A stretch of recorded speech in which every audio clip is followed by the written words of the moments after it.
I used to play video games a lot as a kid. I used to play them so much that I would be glued to my screen. This addiction quickly got replaced with social media. At the time, it was TikTok, and then it became Instagram Reels. I think for a lot of you, this is not exactly how I would do it, but this is a good way to get back of appropriate media consumption is by playing video games, but specifically a certain type of video games that we will get into. But first of all, we want to get into the games that you should not be playing that much.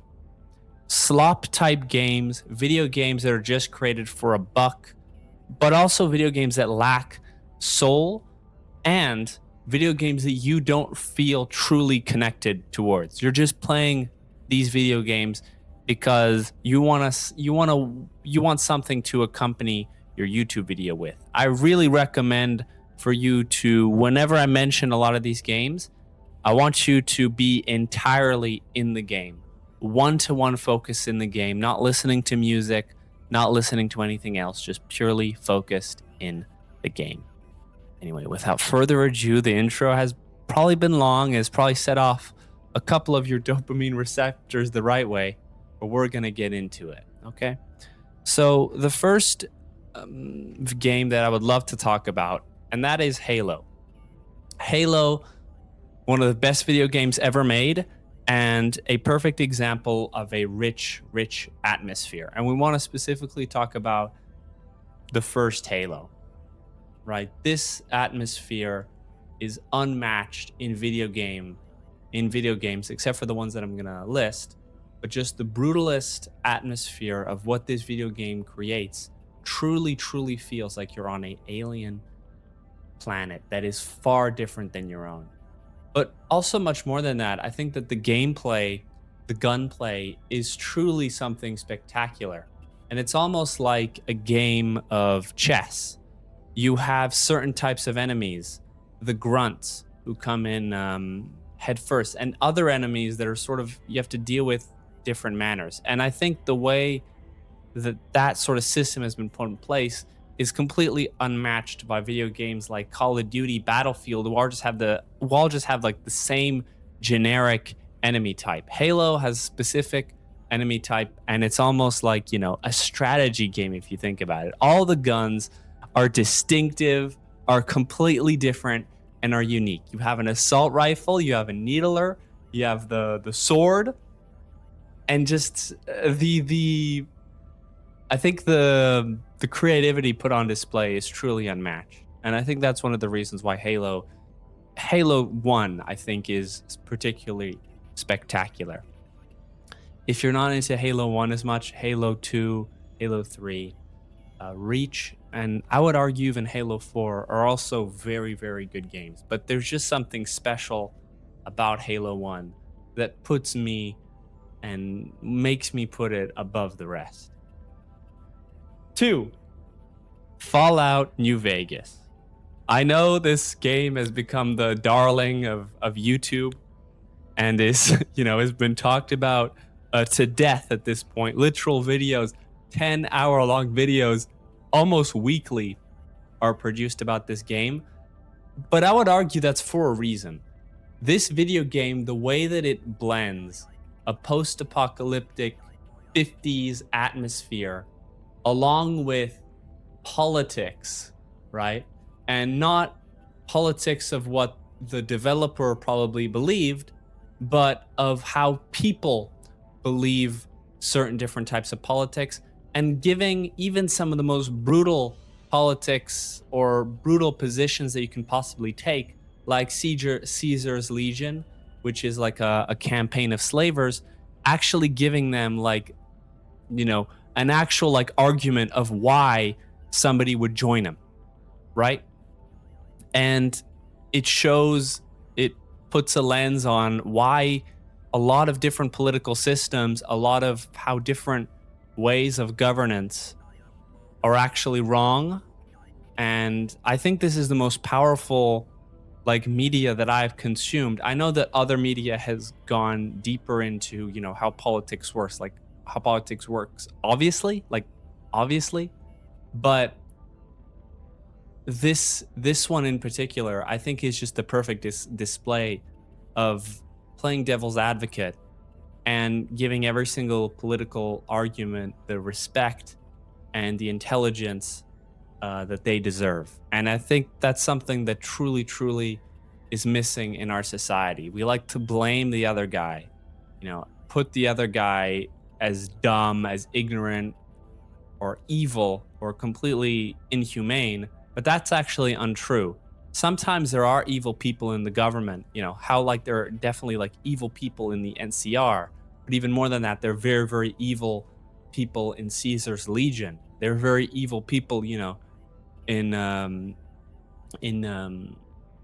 Mr. House's the strip, like the Emeritus, who eat people. But there's also people, I could talk about length about this video game, but I think the most important thing is just the respect that it has for the person watching, rather the person playing the game. I think the respect for the player, the decisions that you can take, and everything that you can do. There's so much respect. Compare this to, a newer Fallout game like Fallout 4 or even Fallout 3.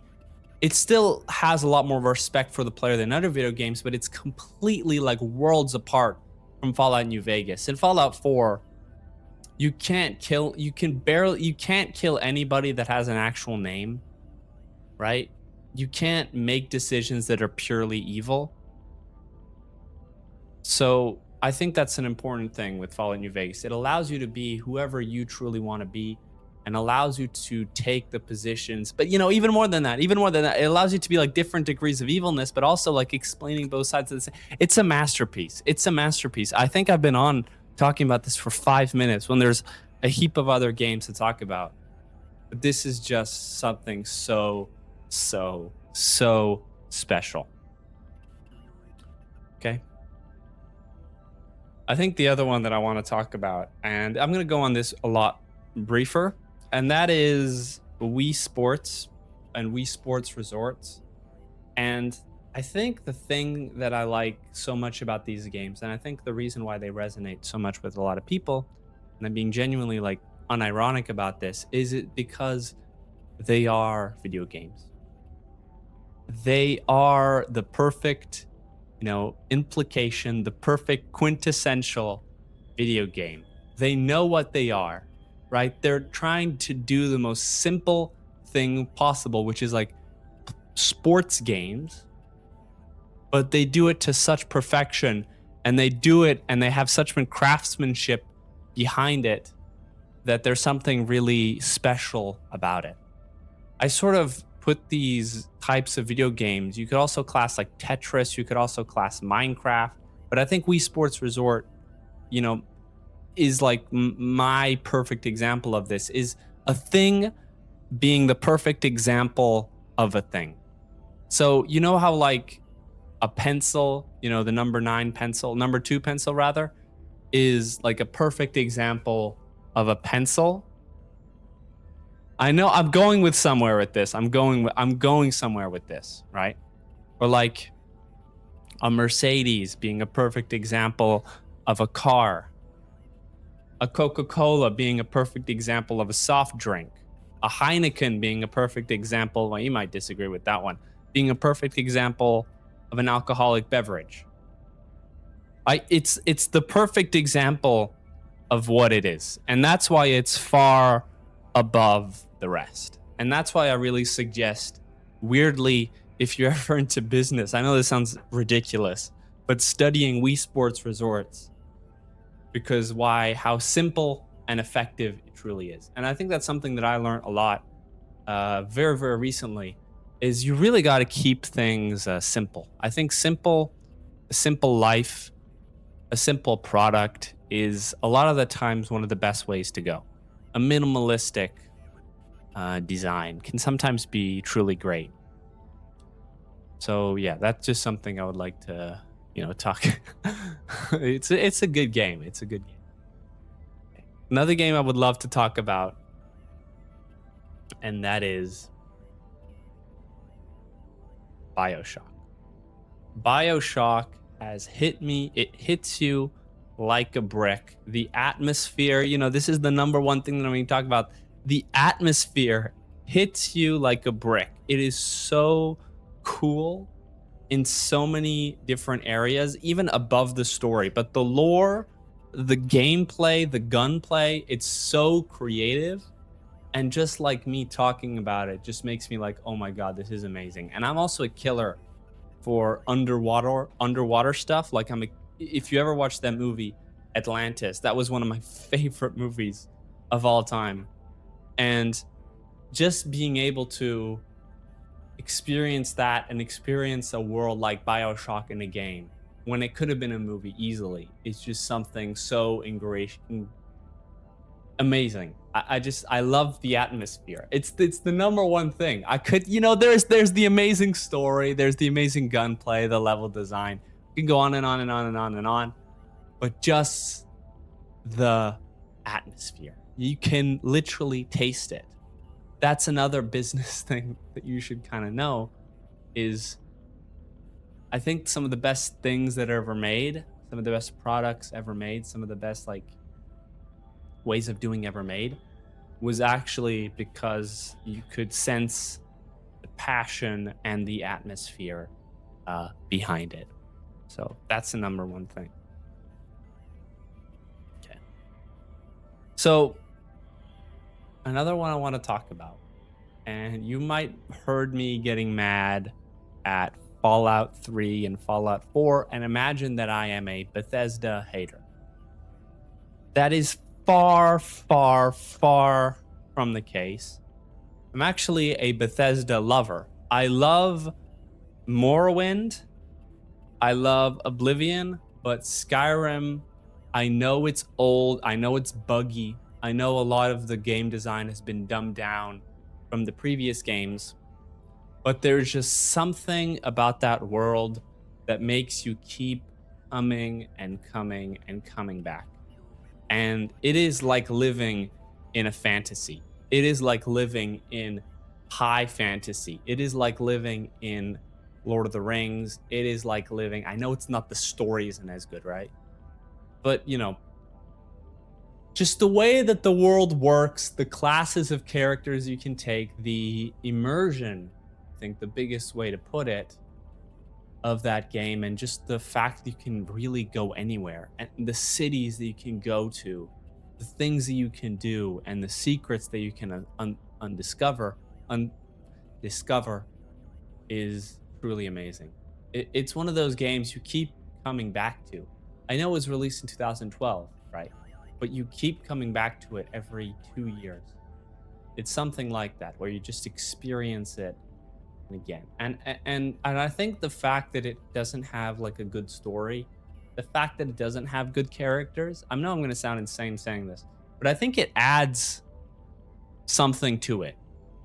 In life, we don't have a lot of colorful, we do have colorful characters, but there's so many different people in life that we don't really remember, except for the people that you really have around you. And I think Skyrim, because there's no one singular character that's like truly, truly interesting, you kind of hop around every village, hop around every place, and you discover new people. And every time you go to discover it again, it's like, oh my God, I didn't know this person was here, because the character was so boring, right? So I hope that made a little bit of sense, but it's just so immersive, is I think a key thing. And you want to notice, like, if you really want to appreciate these games, and you really want to, appreciate the level of craftsmanship when it comes to these things that are created by people, is just the amount of attention to detail. And you really got to put yourself there, headphones on while you're experiencing one of these games, just fully. And I think this is another thing with media, and it's something that we're not saying it's completely lost, but it's beginning to become lost more and more and more. The advent of social media and people being constantly distracted, people are not singularly focused on a piece of media. Even back in the day, music was a thing. It was like your grandpa turn out the radio and he just listened to music. Even the family listened to music on the radio. That has become the same with the TV. the whole family would get together and watch a singular TV show and just watch that. And now TV has become something that is basically turned on in the background, like something, you know, your parents will turn on Fox or CNN or CNBC or whatever, you know, version of that you have in your own country, and completely, you know, just like zone out of whatever they're saying, and then maybe like 1% of their attention is divided on the news. It's never fully focused. It is one of my best things, and it's constant. So yeah, so where I was talking about Skyrim, and the thing about Skyrim is to really appreciate a lot of the games that I'm talking about, you have to be singularly focused on them. One of my other favorite games is Black Ops Zombies. Okay, calm down. I know a lot of the games, and the next game that I'm going to be talking about, I know a lot of them are going to be considered like uncle games, the games that your cool brother would see your cool brother play. But I think that Black Ops Zombies just has something to it that is so creative, and it is in a fundamentally uncreative series, right? It is that last remnant, that last little bit that keeps grubbing on for dear life, that shows that this company once had creativity and once had something, you know, a soul. I think there's something so creative, and the inventiveness of each and every single Call of Duty map, right? I mean, Zombies map, that it stands the test of time. The Coca-Cola jingles, like everything that you see in that game, and even though it was repurposed, it had so much soul. And just like the amount of effort to detail that they put in. Because if you think about it, like, oh, okay, like if for example, another company, right, or, you know, even the same company but years later, and was asked, oh, could you add like a Zombies game mode? They would put very, very little effort into it. They would just have no story. It would be super generic, like the perks. Like, compare the perks into like Call of Duty multiplayer to Call of Duty Zombies. Like Juggernog, Speed Cola. Like, this shit is stuff that you remember from you'll be 80 years old. You'll still remember Richtofen. You'll still remember Nikolai, Dempsey, and Takio. In that order, obviously. Takio was a little bit of like the side bitch. I think he was not the number one, but everybody else, all the other guys could pass. You know, you'll remember a lot of these characters from years and years and years to come. You'll remember the perk jingles. You'll remember what each perk did. You'll remember how trash Tombstone was. And even like the subpar characters, like, you know, and even the subpar maps like Transit, Die Rise. I hope you guys know what I'm talking about, because maybe some of you might not even be fans of Zombies. But I think that's an important thing, is the creativity, passion that these people had creating these games. They wanted to make something different each and every map, right? So I think that's an important thing to remember. And just the attention to detail is, I think, one of the most important things. So yeah, so attention to detail. And the simplicity of the game mode as well. It's also very, very, it has a lot of detail, but the ultimate, the soul of it is simple. Okay. Legend of Zelda Majora's Mask, best video game, one of the best video games of all time. The atmosphere, you can feel it. The attention to detail, you can feel it. The story, the world is gonna end in 3 days, and you're a kid, and you're the only one who can stop it. And you have to visit a bunch of factions and do things in a specific order in order to save the universe. And the fact that if you fail, and it's a kid's game, if you fail, the world ends.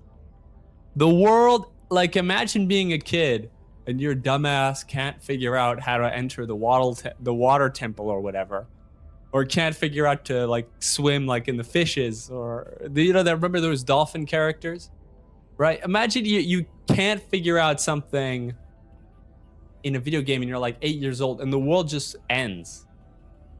I think it's just so, and the reward also. I think another thing that I loved about that game so much is it rewarded the player for doing side missions. Okay, that sounds really stupid. Okay, every single video game rewards the character for doing side missions, but these were so much more impactful because like you could do side stuff and you would get things that you would never even dream of getting in other games on the side. Is I think another important thing. A lot of these games, they love to, and these things were actually kind of hidden in a way. I mean, obviously they weren't that hidden, like, because you could get them pretty easily, but they were off the beaten path. And I think this is another problem that video games have recently, is they like to show you everything. Like they wanna make the first time player experience the whole thing. And I think, a way that somebody can truly love a game and love it forever and ever is to have stuff that is each and every playthrough to be new, not to be a singular story. And I like a lot of these cinematic games like Uncharted, Last of Us, even the Call of Duty campaigns, like they're decent. But once you complete them one time, it's the same experience. But the thing about like Fallout, New Vegas, the Ocarina of Time, even though it's a singular story, it's a little bit different, but you experience things each and every time you play. And even stuff that like you'll come out like 10 years later and you're like, how the fuck was this? Like, I never knew this existed. This happened to me when I was playing Fallout New Vegas. I was playing Fallout New Vegas about a year ago. And there was a bomb in like the middle of nowhere. And it's like the same bomb like from like you just discovered this shit. Like, what the fuck? And then you go somewhere else and you discover like a concentration camp somewhere that you have never even heard of. And it's like, it's just the creativity that these people had is once again insane. I think that's a thing that I have repeated so many times, but just I hope that you can hear it from my passion, how much I love these things, how much I deeply, deeply love these things. Okay. I think another game that I'm going to be talking about, and this is, depending on how many hours is left, this might be the last one. It might not be the last one. This is how we're going to put it. Lego Star Wars. Lego Star Wars The Complete Saga. Specifically that video game. I know it's a childhood game and it's mostly run on nostalgia, but the amount of charm they put into this game, the amount of effort that they put in to put like 1,000 characters, and even the level design is just so wholesome. It's just something so familiar, something so shielded from, everything go around in the world. It just makes you feel at peace. Same, I played that video game like about a year ago, and just the amount of peace, the amount of tranquility that I had when playing that game was completely unmatched. Okay, so hopefully I didn't go on for too long. But yeah, so I want to, before I end, and if you really love this video, and if you want to be in a world that is less distracted, you can join my community.